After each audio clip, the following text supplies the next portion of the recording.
అందరికీ నమస్కారం అండి. Welcome to Pasupuleti Bharathi. ఈరోజు సూర్యుడు అనేది చూడండి ఎంత బాగా ఉదయిస్తున్నాడో. ఆ కిరణాలు అనేది మా ఇంట్లో దేవుడు ఎదురుగా పడుతుందండి. ఆ కిరణాలకి ఒకసారి నమస్కారం, సూర్యుడికి ఒకసారి నమస్కారం చేసుకుని ఈరోజు తులసి కోట కాడ నేను సింపుల్గానే ముగ్గేసుకున్నానండి. ఈరోజు శయన ఏకాదశి అండి, తొలి ఏకాదశి. వెంకటేశ్వర స్వామికి ఎక్కువ ఆరాధన చేసుకుంటారు, కృష్ణుడికి ఎక్కువ ఆరాధన చేసుకుంటారండి.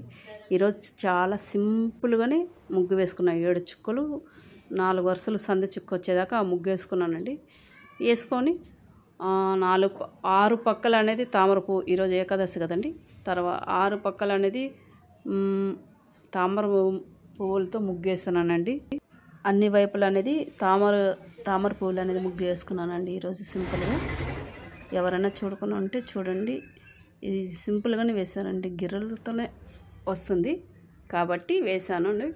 ఈరోజు నేను అలిపిరి పాదాల దగ్గరికి అనేది వెళ్తున్నానండి. వెళ్ళి పిండి దీపాలు అనేది వెంకటేశ్వర స్వామికి పెట్టేసి దర్శనం అనేది చేసుకొని వస్తానండి. నేను మా అమ్మ ఇద్దరం వెళ్తామండి. అలాగనే మేము ఈరోజు పేర్ల పిండి అనేది చేశానండి జొన్నలతో. అది ఆ రెసిపీ అనేది కూడా ఇప్పుడు పెడతాను, దీంట్లోనే వస్తుంది చూడండి. ఈ ముగ్గు ఎంత బాగుంది, చూసేదానికి కళగా ఉందండి. ముగ్గు చూసేదానికి ఇంటి నుంచి బయట వస్తే బాగా కళకళగానే ఉందండి. ఇప్పుడు స్టవ్ వెలిగించుకొని ఒక గిన్నె పెట్టుకొని ఒక 2 గ్లాసుల వాటర్ అంతా నీళ్ళు పోసుకున్నానండి. పోసిన తర్వాత జొన్నలు అనేది వేసి 2 కప్పులు వేసానండి జొన్నలు. అది బాయిలింగ్ చేసుకొని ఫిల్టర్ అనేది కట్టుకున్నానండి, వడగట్టుకునేసి అది నైటే అది ఉడకపెట్టుకున్నానండి. తర్వాత వచ్చి ఇది బాగా ఆరనియాలండి. ఆరిన తర్వాత మళ్ళీ స్టవ్ వెలిగించుకొని మూకుడు పెట్టుకొని అది మనం బొరుగులయ్యేంత వరకు కొద్దిగా వేయించుకొని మిక్సీకి అనేది కొట్టుకున్నానండి. కొట్టుకునేసి దీంట్లో మళ్ళీ 1 కప్పు శనగలు, తినే శనగలు, బెల్లము, ఇలాచి అనేది కూడా వేసుకొని మిక్సీ కొట్టుకునేసినానండి.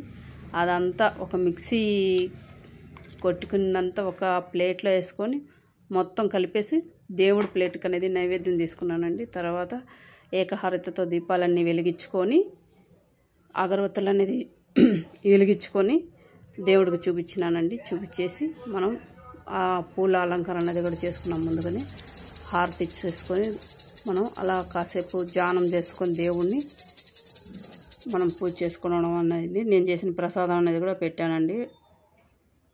పెట్టేసిన తర్వాత ఇలా మా పూజ రూమ్ కళ్ళగా ఉందండి. కొద్దిగా ఆ వెలుతురు, దీపం వెలుతురులోనే అనేది చూపిస్తున్నానండి. ఉంటానండి.